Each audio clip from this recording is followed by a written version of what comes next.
Hey, what's good? So I'm reviewing Jeff Watts, the Mike Drop Barbecues page. What he's showing on here is that driver gets 95% of fares, and it's a question mark. Now we already know we don't get 95%. They're just showing. He's just showing here on the app where they're saying that passengers paid 570, he received 546. Third party fees was 111, and then estimated adjustment -$87. So basically, what he's explaining is that between what he received and the fees, it's coming out to like $700 and something dollars, while the passenger actually only paid. I mean, passenger payments were actually only 570. So it doesn't seem like they're given the actual numbers. They're not given real numbers when it comes down to what they actually charge the passenger in the breakdown. He's basically pointing out that the numbers don't make sense. We already know that Lyft is profitable and they're going to make money off of these rides.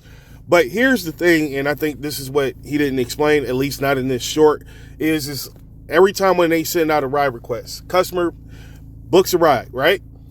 And they're charged, let's say, $4.99 for that ride. The driver's already getting $3 base fare because the passenger's not going that far. So again, there's only $199 that's left. Out of that $199, Lyft is going to have to pay commercial auto insurance for that ride. They're going to have to pay a corporate tax on that ride. And because they use a third party to process the payments, then Lyft is going to have to pay a transaction cost to pay the driver and everything, which we know is really they're making the driver pay for that transaction cost. So Lyft is now in a negative for that ride.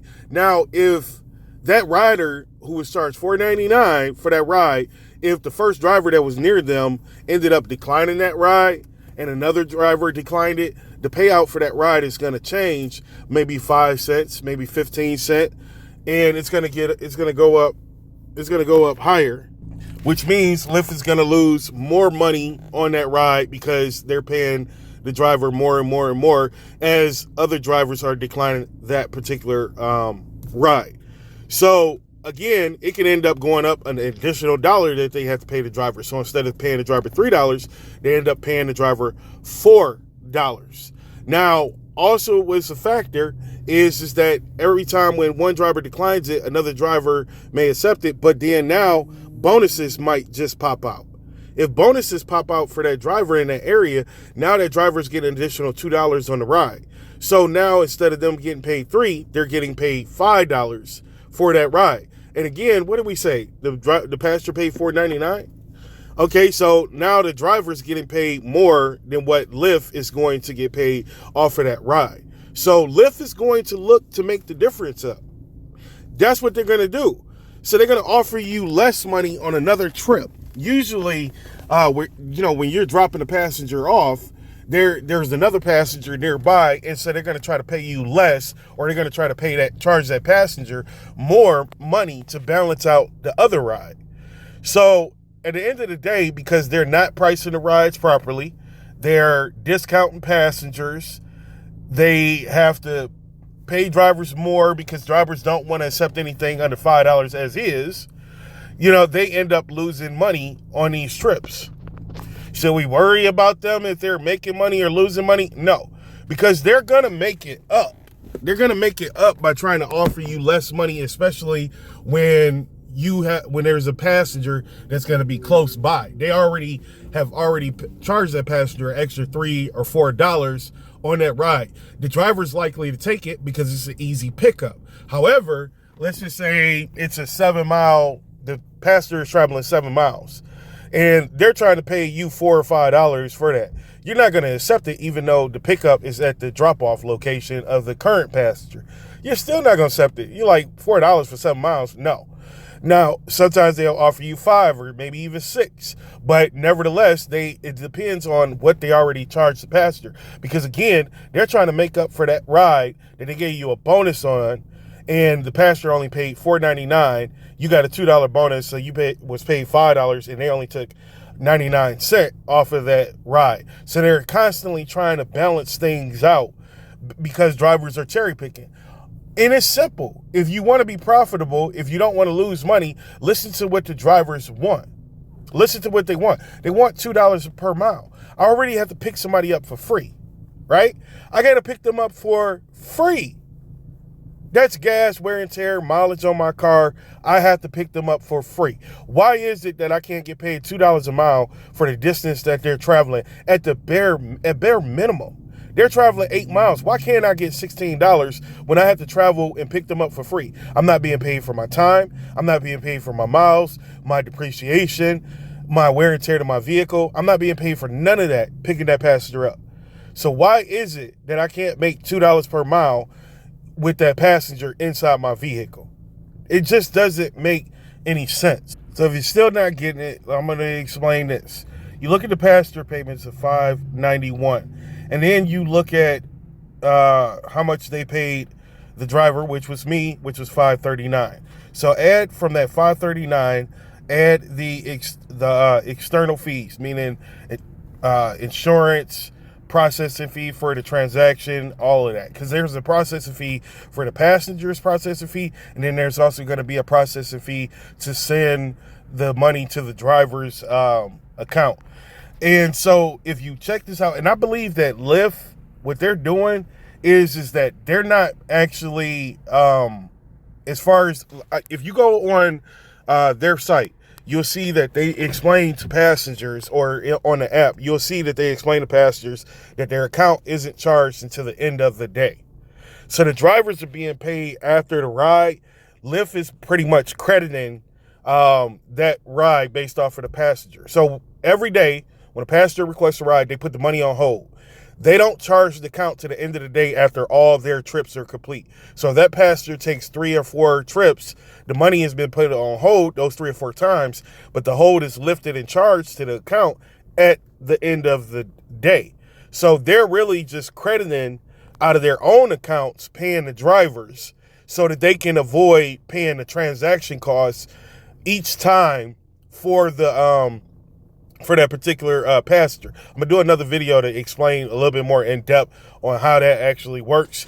But if you just add up these numbers, you look at the $591, that's what the passenger payments were. So what you're gonna do is add the external fees and add what Lyft actually paid me, $539. So it's over $600.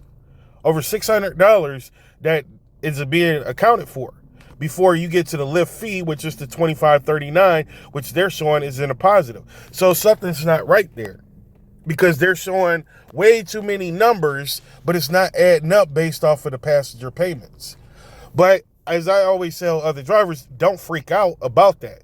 Lyft is definitely making money and everything. They have made money the previous week or the previous months before. And that, overcharging passengers that you didn't even know that they overcharged. And because everybody's not going to look at the receipt for each one of the rides. And the reason being, and I'm going to show you right now, this is yesterday. So clicking on each ride, you got all of this loading. Then you got to look at the amount, and you have to sit here and do all of the adding up and subtracting. Now you got to go back, see all of that loading that it's doing. It's going to take you way too long to click through each one of these rides, especially if you sit here and you have done 30, 40 rides in a day. You just simply don't want to sit there and have to go over all of that stuff. Not only do you have to go out throughout the day and do trips and sit there waiting for good ride requests and everything. Now at the end of the day, after 12 hours, you're going to sit here for an hour doing the math and clicking on each one of those rides and it's loading up. Nobody wants to do that. So did he make 95% of the fares that were paid out? Seemingly, that's what's happening. But understand, again, he's a cherry picker just like I am. And so he's waiting for a bonus to pop up in that area. He's waiting for rides to be rejected, and then he finally gets that ride request from that passenger. He gets the ride request from that passenger after several drivers have already declined it. So they're offering more money for him. So there's nothing special about any one of us. They're not offering us more money because of our ratings or our cancellation or our acceptance rate. They're not offering us more money because we have a good driver history or anything like that. They're only offering us more money out of desperation. out of desperation. No other driver wants to accept that trip. Take for instance, if you got a bonus hour, let's say $8 bonus hour. You have an $8 bonus hour and you get a ride request. The person for pickup is a half a mile away from you, and the passenger's only traveling 1 mile. When you look at the app, the passenger was charged they wasn't charged $8 plus the fare to pay for your bonus. The passenger was charged only $5-6. You got $3 for the ride. You got $8 for your bonus hour. So you made $11. How are they making money in situations like that? Well, everything is already added to a barrel. All of the rides from the last week or 2 weeks ago or 3 weeks ago or an entire month ago, they are not losing money the way people think they are losing money. They're only pulling money from what your overage. In other words, let's just say last week you drove during busy hours. What you didn't know is that Lyft was charging passengers $5 or $20 more. You did 40 hours during busy times. So 40 hours during busy hours is what you drove. And on average, they overcharged the passengers $4 per ride. During those 40 hours, you ended up, let's just say you ended up doing 100 hour, well, not 100 hours, it's only 40 hours, but you did 100 rides during those 40 hours. So think about it. They overcharged the passengers $5. You did, during those busy hours, you did 100 rides. So that means that there's $500 that is sitting there. $500 because they overcharged. So next week when they offer you bonuses and you think that they're losing money, they're not losing money. They have $500 from last week that they didn't pay you during the time that you drove during the busy hours, and each one of those rides, they upcharged the passenger $5. So again, next week when they're giving you $200 or $300 in bonuses, you're thinking, well, this doesn't make any sense. How are they making any money when they're showing that they paid me more for that ride than what they charged the passenger? Now is it clicking in to somebody that's listening to this? They're not losing money. Even though you're looking at the app and you're thinking, well, they're paying me more than what they charge the passengers. No, they're paying you out of what they already overcharged the passenger last week, a month ago. And think about, you're doing this for a year and they've overcharged passengers for a year, and there's about, say, $8,000 that is sitting there. $8,000 that they can use to motivate you to get online. $8,000 that they can use to give you bonuses during busy hours to make sure that they have enough drivers. All this bull crap that they're doing, all of this is I guess you could say baiting drivers, but if they just paid drivers enough money, then drivers would go ahead and they'll be online regardless because they want to make it consistent. So here's my idea. If you know that a particular driver usually drives for 6 hours a day, you need to randomly offer them bonuses to keep them online after that 6 hours. I don't mean a bonus area. I mean on the app, and I'm going to show you right now just as an example. On the Lyft app, it should automatically update and your opportunity should increase. It should randomly already increase. So meaning right now you can see here 12 to 1, 4 to 5, 6 to 7, $2 bonuses. So if I've already hit my goal for the day, those bonuses should be offered $5, maybe $6, maybe $8. It should change. It should go up to motivate me to stay online and give more rides. That's how they can do that. They can message the driver and tell them that you're going to get an additional $4 on each one of the rides if you continue to stay online. So ultimately, you're pushing drivers to be out there, and you can charge the extra $4 on a ride to pay the driver. Why not do that? All the rides that you send to them, it's going to be upcharged an additional $4. It doesn't take a genius to figure out what you can do to try to motivate people or to try to get people to come stay online longer. You know, you can say, hey, we analyzed the numbers. We noticed that you usually only drive for 6 hours a day. Well, we're going to be offering, after you complete the 6 hours each day, we're going to offer you an extra $3 on each ride, up to 12 hours for that day. So meaning you've been online for 6 hours, we're going to give you $6. We're going to give you $3 bonuses for you to stay online, additional $6. So you'll get $3 per ride, $3 extra per ride by staying online. You can continue to cherry pick or select whatever rides that you feel is profitable to you. Now you can motivate people to stay online. Instead of trying to tell them, instead of trying to overcharge passengers a week before or wherever and put this money in a barrel and everything, you can just offer to charge people more money for rides. I mean, why does it have to be complicated when it can be that simple for Lyft to motivate drivers and everything? Now they know what they need to charge the passenger, but the way that they're doing things now, they're taking a loss instead of being profitable. And as drivers, at the end of the day, we really don't care whatever job we're at. We really don't care if they're making money or not.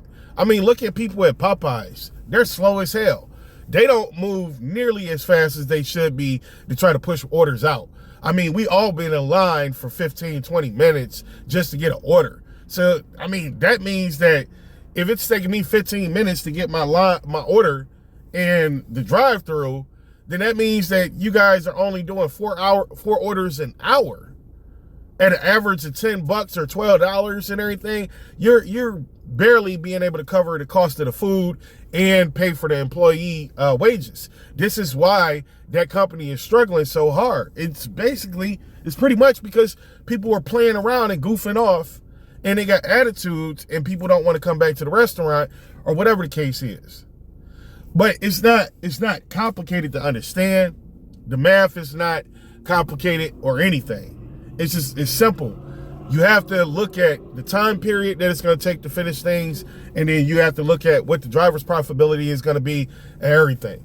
So again, like I said, I'm not bad-mouthing Jeff Watson or anything. I'm just helping people understand why they're sometimes seeing that Lyft took a loss based off of what they paid drivers and everything. Like I said, it has a lot to do with drivers cherry picking, and they're in a bonus area. Like if I was right here in the purple area right now, I'm getting an extra $1.50 on each ride.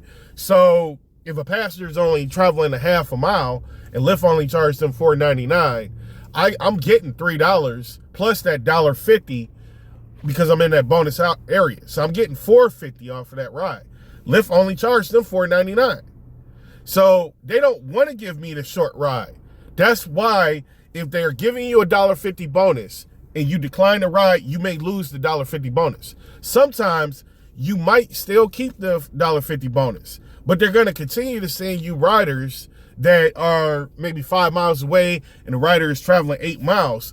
That's because in order for them to make a profit off of that, the passenger has to be traveling X amount of miles. So if you don't take that ride, you can sometimes lose that bonus. It all depends on how many ride requests are out there at that time. Depending on how many ride requests are out there is going to depend on whether they still offer that bonus. We all have had a $6 bonus, and we didn't like the ride that they sent us, and we were kind of scared that we were going to lose that bonus and everything because we didn't want to pick the passenger up here and then take that passenger all the way over here where we know it's always slow. And so we didn't want to lose that bonus. And we just went on ahead and we was like, all right, I'm going to go ahead. I'm going to decline it anyway. You would decline it and we still keep the $6 bonus. We're like, oh, thank you. Cool. But 9 times out of 10, they're going to send you another crappy ride. And then as soon as you decline that one, they're not going to even send you to, another ride with a $6 bonus. They're going to knock it down to $2. They may knock it down to $0. It depends on weather conditions. It depends on where people are trying to go. Like people requesting a ride just to go all the way into Michigan and go to the airport or whatever. Yeah, that's a situation where they're going to take it back because that only applies to certain trips. Whether they're going to give you that bonus, it only applies to certain trips. So yes, if you decline rides, you're likely to lose a higher paying bonus. Sometimes you will keep it, and that's because there are longer distance rides.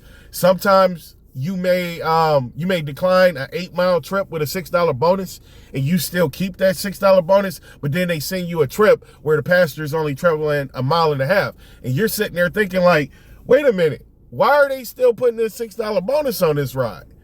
How is that even possible? The passenger is not that far from me, and the passenger's not traveling that far. Oh, they must have charged the passenger a lot of money. But then when you go back in your trip history and you're looking at it, you're like, wait, they didn't. They just charged them the base amount in my market for that. So how are they making money off of this, and how are they making money off of that? Again, that's out of desperation. They offered you this $6 bonus on that short trip, even though the passenger didn't pay for that $6 bonus. They offered it to you because they couldn't get no other driver to do that trip. This is why a lot of drivers, a lot of times when they do have a bonus hour or they do have a bonus, they try to sit there and they try to decline the longer distance trips, because they're like, nah, if I'm gonna do this trip with a $6 bonus, I'm gonna do something that's short distance, which is risky unless you have a bonus hour. So hopefully this clears up some things with people. I know here and there I was a little bit sporadic about what I was explaining, but my main thing and main focus of the video was to explain how it's showing, or how he's thinking, like, how is this 95% if you guys had all of these additional fees and everything based off of what the passengers were charged? Because when you add in the amount that he received for that particular for this particular day, week, then you're looking at the 546 and you're looking at the 111, and that is $657. But $657, but the passenger only paid $570. So hopefully, and then not only that, but the other fees. So hopefully that has cleared things up. Again, as I said before, a lot of this is just Lyft. They have that barrel.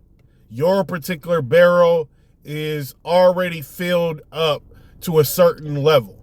And so when you're looking at these rides and you're thinking, well, it's no way that Lyft made that much money and I made that much money and the passengers paid this amount and everything, again, your barrel is already filled up to a certain level.